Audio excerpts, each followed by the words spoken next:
Oi, pessoal, eu sou a Carla Girardi e o que eu faço é ajudar as pessoas a superarem o medo de falar em público.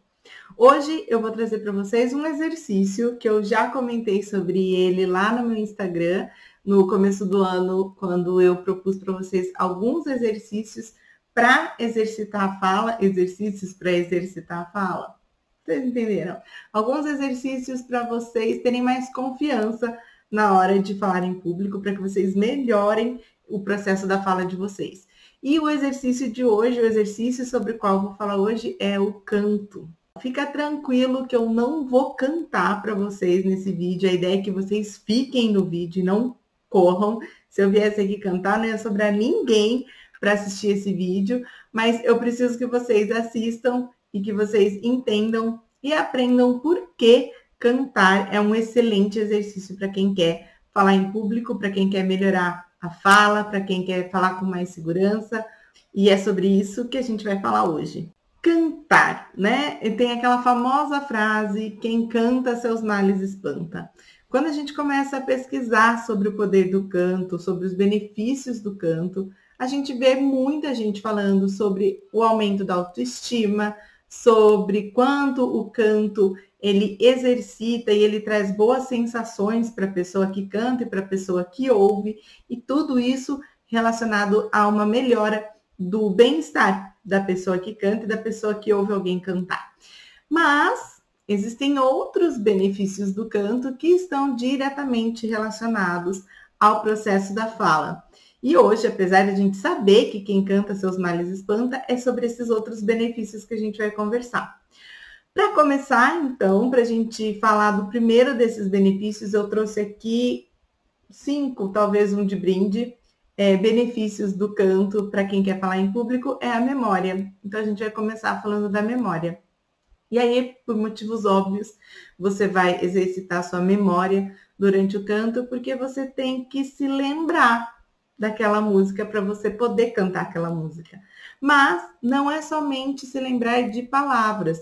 Você tem que se lembrar das palavras, você tem que se lembrar do ritmo daquela música, você tem que se lembrar da entonação que tem que ser dada a cada palavra.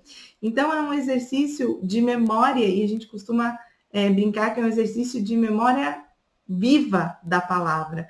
Porque a palavra, dependendo da entonação que você dá, dependendo do ritmo que você usa na sua fala, você pode transmitir uma mensagem diferente.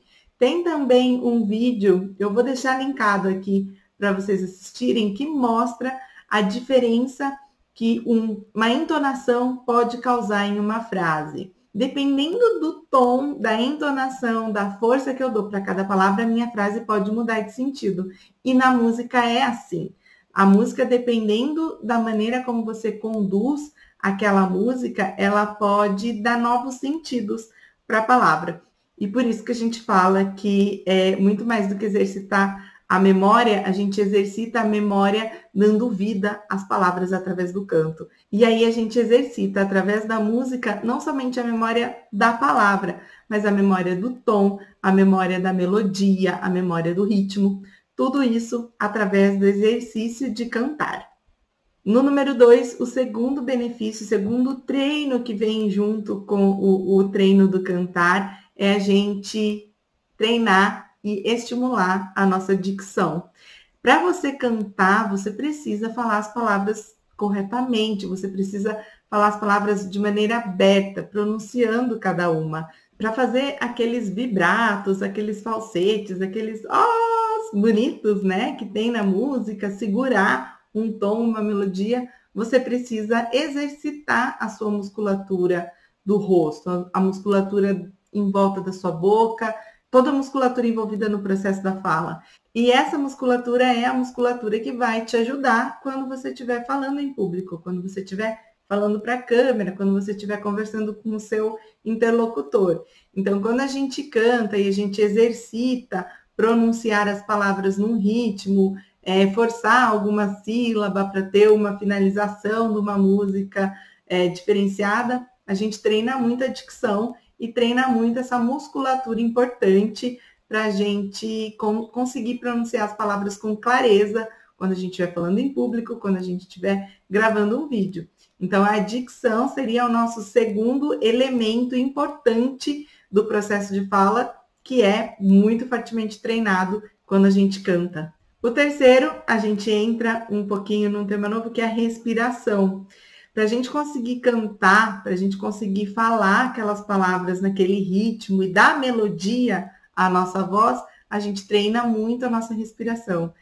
Quem nunca começou a cantar uma música e daí no meio da frase não conseguiu mais, porque acabou o ar, né? A gente faz isso porque a gente tem uma dificuldade em manter a respiração por longos períodos de fala. Então, quando você canta e aí você treina a falar aquela frase comprida, treina a falar aquela frase mais comprida, num ritmo, você treina também a sua respiração. Por quê? Porque a respiração é a base de todo o processo da comunicação. A gente se comunica, a gente fala na expiração. Eu não sei se vocês já pararam para pensar nisso, mas note que a gente inspira, seja pelo nariz ou pela boca, e as palavras, elas saem da nossa boca conforme a gente vai soltando o ar.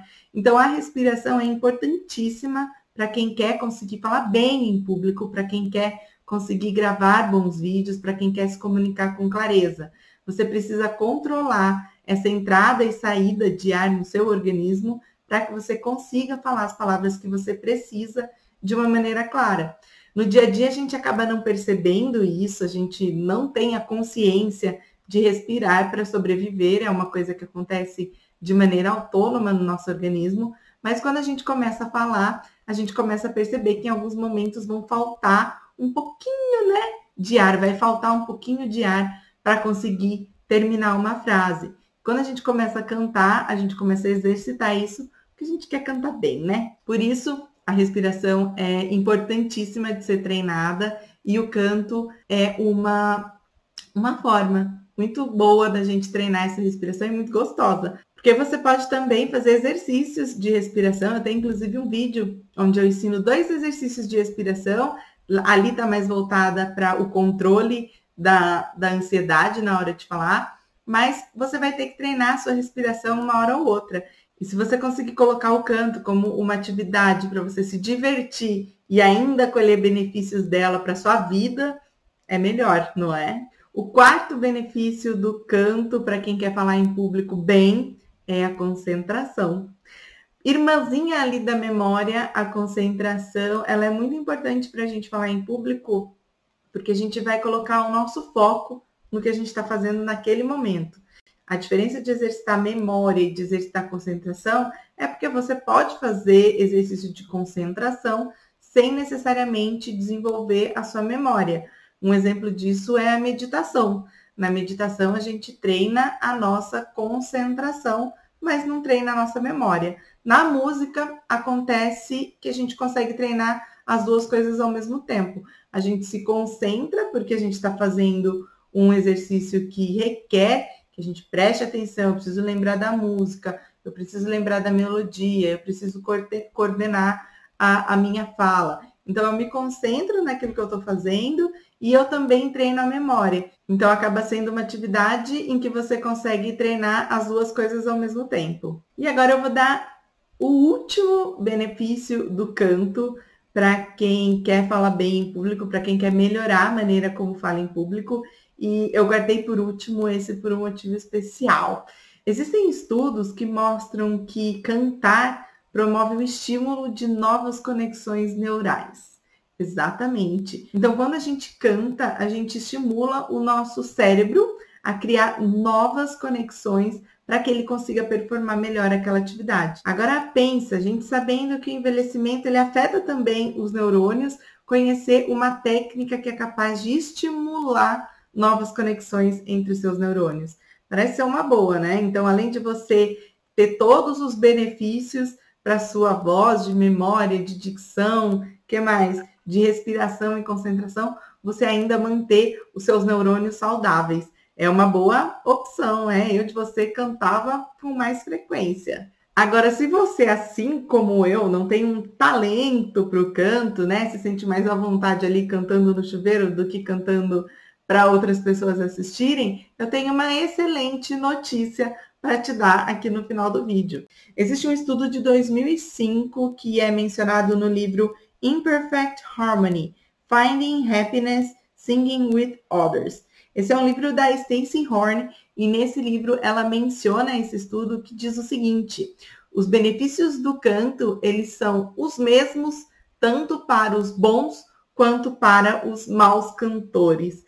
Então, fica tranquilo se você canta mal. Se você cantar mal, fica tranquila que pode cantar, que você vai ter os mesmos benefícios que a Ivete Sangalo. Eu não posso dizer exatamente os mesmos, porque a conta da Ivete Sangalo vai ser sempre melhor que a nossa, mas pode ter certeza que em termos de melhora da autoestima, melhora do bem-estar geral, memória, dicção, respiração, concentração e criação, estímulo à criação de novas conexões entre os neurônios, você também vai ter os mesmos benefícios. E por último, antes da gente encerrar, eu queria lembrar o mais importante de tudo isso, o mais importante de exercitar o cantar como forma de melhorar a nossa fala, que é a gente se divertir. Eu defendo muito que falar em público tem que ser uma atividade que você faz com prazer. Nada na vida que a gente faz sem que a gente goste, sem que a gente tenha vontade de fazer, vai ser bem feito, vai ter um resultado legal. Então, treine o canto como uma forma de você se familiarizar com a sua voz, se familiarizar com a sua dicção, se familiarizar com o falar, com a emoção, com tudo isso, para que você goste de falar, para que você vá se sentindo cada vez mais à vontade em colocar a sua voz, em ouvir a sua voz, em conhecer a sua voz e passar a usar a sua voz para transmitir a sua mensagem. Tá bom? Por hoje era isso. Eu tô aqui para ajudar. Então, se você tem alguma dificuldade, se você precisa de ajuda em algum ponto que eu não mencionei nesse vídeo, ou até que eu já tenha mencionado, mas que você quer discutir um pouquinho mais, deixa um comentário para mim, tá bom? Eu vou adorar conversar com vocês. Um beijo grande e a gente vai se falando. Tchau, tchau!